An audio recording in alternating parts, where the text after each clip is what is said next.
Hello again, and welcome to Deviant History. There was once a time when a grand shaman lived in his secluded hut at the edge of a forest river. He was known for his great ability to heal people.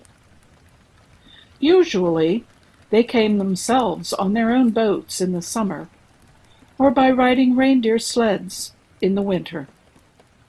The shaman rarely left his land, but one night changed everything. He had a strange dream. He felt that spirits wanted to tell him something very important. The shaman prepared his boat, took dried berries and mushrooms for a long journey. He left at sunrise. Rowing upriver was not easy and rather exhausting. When he boated around a shallow, a large bear appeared on the beach. It behaved strangely, staring at the human in the boat. Bears in the area usually ran away when they saw a human, but this one was not going to hide in the forest. This bear was actually the same one as the shaman had seen in his dream.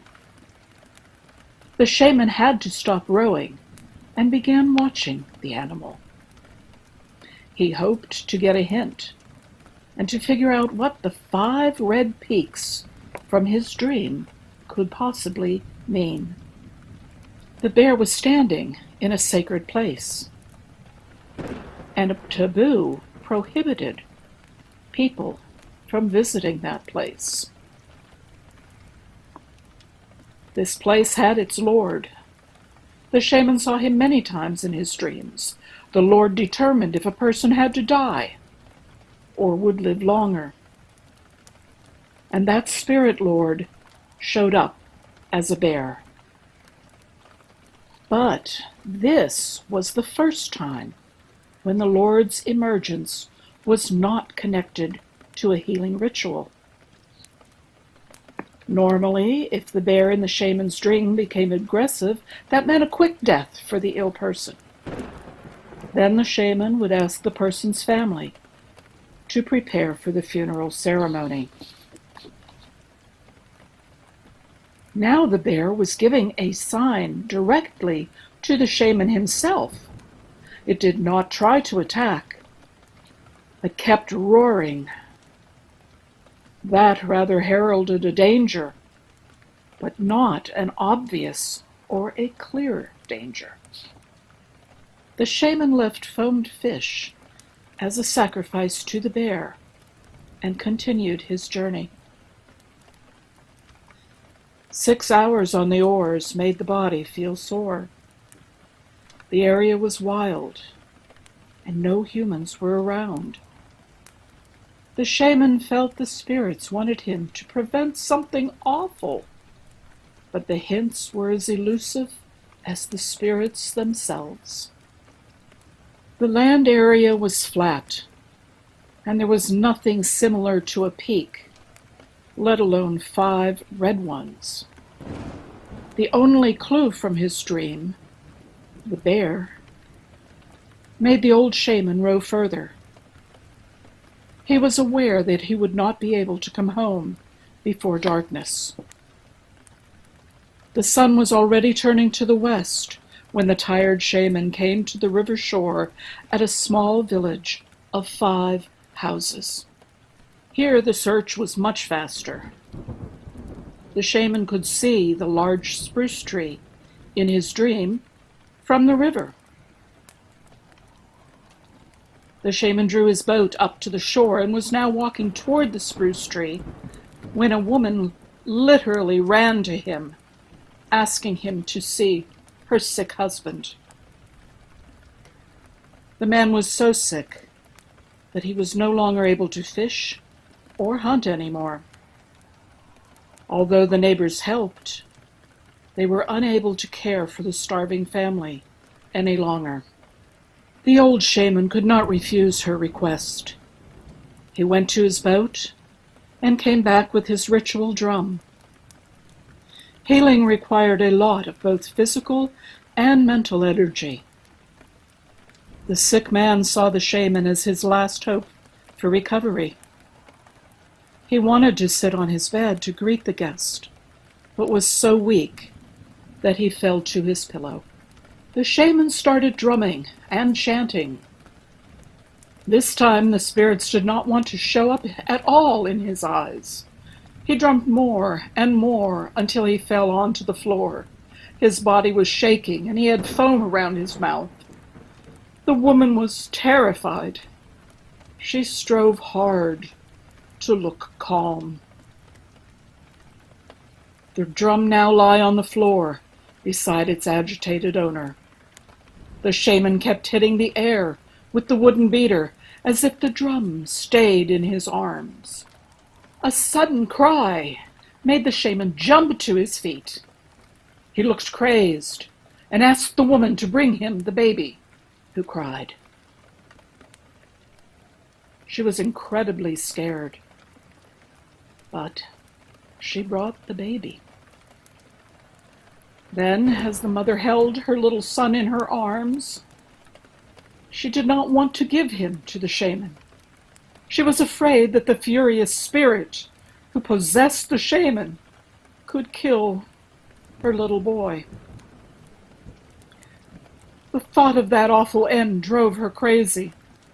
Her husband had seemed to fall asleep right after the ritual. And anyway, he could not have protected them, as sick as he was. But then, seeing the shaman, the baby immediately stopped crying. The lips of the shaman moved, as if he was talking, but there was no sound. The baby looked mesmerized by that. At least, his mother thought he was. After a minute, which lasted an eternity to the scared woman, the exhausted shaman sat down in the chair. Sweat was dripping off his face, even more now. He shook his head and convinced the woman that her husband would fully recover. He told with great detail the herbs she should use for his treatment. But the shaman's voice sounded rather unhappy and sad. The grateful woman pleaded with him to stay overnight. He says I should not, the shaman responded, nodding at the baby, and added, he told me everything about the Red Peaks. So I have to go before the sun will rise. The woman doubted he was able to row in this condition, but did not dare to argue. Being sure that her husband was going to recover soon, she gave food to the shaman. It was June 1937, and the massive purge had been initiated in Russia by Joseph Stalin. Soon it reached even the remote areas of Siberia. The shaman ended up in a prison in the town of Tumen. The stars on the guards' uniforms were painted red, and each star had 5 red rays. The rays that were the peaks from the prophecy the shaman had received through his dream and the baby. This time, his spirits did not help. The shaman was shot by these guards and buried with many others in a nameless mass grave. The memory of him was preserved, though, in folklore tales. One can still hear them from the older people of the Mansi nation in the small remote villages that are hidden deep in the forests of West Siberia. We hope you enjoyed this story on Deviant History. We shall see you again next week. Please subscribe and like our channel.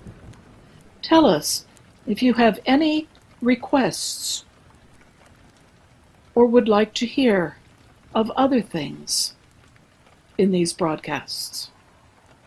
Till then, stay safe.